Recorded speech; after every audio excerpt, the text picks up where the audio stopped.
people, it's me, Anja, my pronouns all she and her, and welcome back to my channel for a new recent reads video. If I'm being completely honest with you, my hiatus of like 10 days off of BookTube did not necessarily cure my burnout, and I'm still feeling like cynical and bitter and angry, frankly, about like my performance as a booktuber, as a content creator, coming from looking at my views and my like video performances in my YouTube analytics and stuff like that. But it also means that I have found comfort in the books that I'm reading, so I'm sharing that today. But I just wanted to clarify that sometimes I still feel burnt out. But it's like the issue that I have with like working so hard to earn support on BookTube, I feel like lies more with the systematic system of BookTube in general and not necessarily like me individually. I don't know if that makes any sense. But anyway, here we are. The first book on this list is called What Is This Feeling? This book is a YA contemporary following a gay main character who's determined to win his drama club's scavenger hunt in New York City. And this book is exactly what I needed to read because it's like a cute gay rom-com. And it's set in New York City, which means that there are gay theater kids. And I love theater, and obviously the title is a reference to the Wicked song. And all of the titles of all of the chapters are also references to musical songs, I'm assuming. But anyway, this book was so cute and it was so fun and I loved it so much. And I loved the romance and the characters and the plot and like, I just love the scavenger hunt and everything. This book is excellent and it's so wholesome and I really, really enjoyed it a lot. So with that said, I rated this book 4 out of 5 stars and I would definitely highly, highly recommend it. The next book on this list is called Confessions from the Group Chat. This book is a middle-grade contemporary following a young main character who's trying to fit in, however those plans go to squat. I don't know if that's an actual expression or if I just came up with that on the spot, but anyway, these plans go awry when her private text messages from their group chat get leaked publicly, which is absolutely so terrible. And honestly, I would never return to school again if that happened to me. What in the world? Anyway, this book is so good and it's so fantastic. And I love the characters and the depiction of middle school friendships so much. I loved it so, so much. Like, it feels so realistic and so authentic. I had really high expectations for this book because Jodi previously wrote By Forever, I guess, which I read last year. And I know that most people associate Jodi with her YA books because she only started recently writing middle grade. But I think that her middle grade books are so rich and so stunning and so good. Whatever she chooses to write next, I'm sure will be excellent.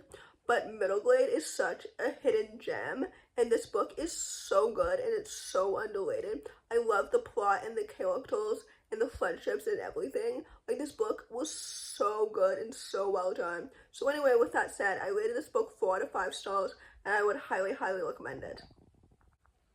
The next book on this list is called I Feel Awful Thanks. This book is a YA fantasy graphic novel because of course I turn to graphic novels when I'm feeling cynical and bitter and angry and resentful, because graphic novels always are so good and so comforting. And the illustrations in this book are so excellent.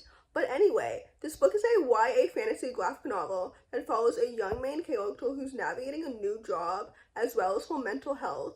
And I love the mental health representation in a fantasy setting. Like, it was done so well. Like I said, the illustrations are so vivid and so beautiful. I love the characters and the plot and the romance and the pacing and the story and everything. Like, the magic is so good and so well done. This book is literally magical and it's so awesome.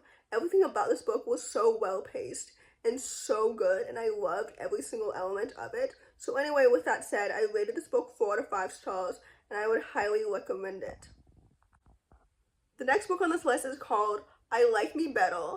This book is a YA contemporary following a gay main character who must participate in community service after he takes the blame for a prank, and I think this book is so excellent and so fantastic, and it's written by the same author of What Is This Feeling, because naturally when I read a book by an author 4 stars or higher, I immediately want to read the rest of their bibliography, which means that I'm eagerly anticipating Robby's next book, which I think comes out in September or August of this year. But anyway, this book was so good and it was so fantastic. I loved the character development, the characters themselves, the romance, the plot, the pacing, his soccer team, like his relationship with his best friends and his parents and everything. Like, this book is so good and it's so wholesome. Typically, I don't really enjoy romance-driven stories in general because oftentimes everything except the romance is not given like ample development, but in this book everything is given the right amount of development, and it's so good and so well paced. So anyway, with that said, I rated this book 4 out of 5 stars, and I would definitely highly recommend it. The last book on this list, and definitely not the least, is called Olivia Gray Will Not Fade Away. This book is a middle-grade contemporary following a black main character who is navigating discovering her queer identity, specifically identifying as aloes, as she feels left out in all of her friendships because her friends are focusing on crushes and all of these things that she doesn't quite relate to. I thought this book was quite good, and I really appreciated, first of all, the aloes queer representation, and I loved her relationship with her older brother, her parents, and her friends and everything. One thing that I didn't really like is that I had hoped that this book would really discuss and address the intersectionality of being black and queer, but I felt like her race wasn't really mentioned very much in the story, and it's more implied because on the cover she is portrayed as a black person and the author is black, so I assumed that Olivia is black because of the art on the cover, which, by the way, the cover is so pretty and so cute. And I also really appreciated like her invisibility and how her invisibility was paralleled to her queerness and her sexuality. I thought that that was portrayed so well. But anyway, I felt like race wasn't really addressed much within this story, and I had hoped that it would be.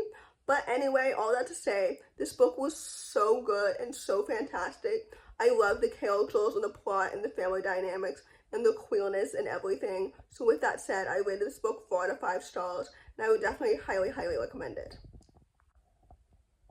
So in conclusion, I'm on the road to happiness.